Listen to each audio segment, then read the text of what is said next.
अमरावती जिल्हा स्त्री रुग्णालयातील अग्निकांड प्रकरणावरून ठाकरे गट आक्रमक झालाय। अमरावती जिल्हाधिकारी कार्यालयात उच्चस्तरीय चौकशी समिती बैठक सुरू असताना शिवसेना नेत्या सुषमा अंधारे यांच्यासह ठाकरे गटाचे पदाधिकारी आणि कार्यकर्ते जिल्हाधिकारी कार्यालयात शिरले। या घटनेच्या पार्श्वभूमीवर जिल्हाधिकारी कार्यालयाबाहेर मोठा पोलीस बंदोबस्त तैनात करण्यात आला आहे।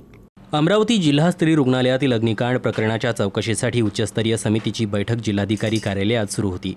आरोग्य विभागाचे आयुक्त आणि उच्चस्तरीय चौकशी समितीचे अध्यक्ष संजय काटकर यांच्या उपस्थितीत ही बैठक सुरू असतानाच ठाकरे गटाचे पदाधिकारी आणि कार्यकर्ते जिल्हाधिकारी कार्यालयात शिरले। शिवसेना नेत्या सुषमा अंधारे यांच्यासह ठाकरे सेनेच्या पदाधिकाऱ्यांनी चौकशी समितीच्या अध्यक्षांची भेट घेतली। या बैठकीत अग्निकांड प्रकरणातील दोषींवर कठोर कारवाई करण्याची मागणी करण्यात आली। जिल्हा शल्यचिकित्सक विनोद पवार आणि संबंधित कंत्राटदारांवर गुन्हे दाखल करण्यात यावेत अशी मागणी ठाकरे गटाकडून करण्यात आली। दरम्यान शिवसैनिकांच्या आक्रमक भूमिकेच्या पार्श्वभूमीवर जिल्हाधिकारी कार्यालय परिसरात मोठा पोलीस बंदोबस्त तैनात करण्यात आला आहे। आता चौकशी समितीच्या अहवालातून नेमकं काय समोर येतं आणि दोषींवर कोणती कारवाई होते याकडे लक्ष लागलंय।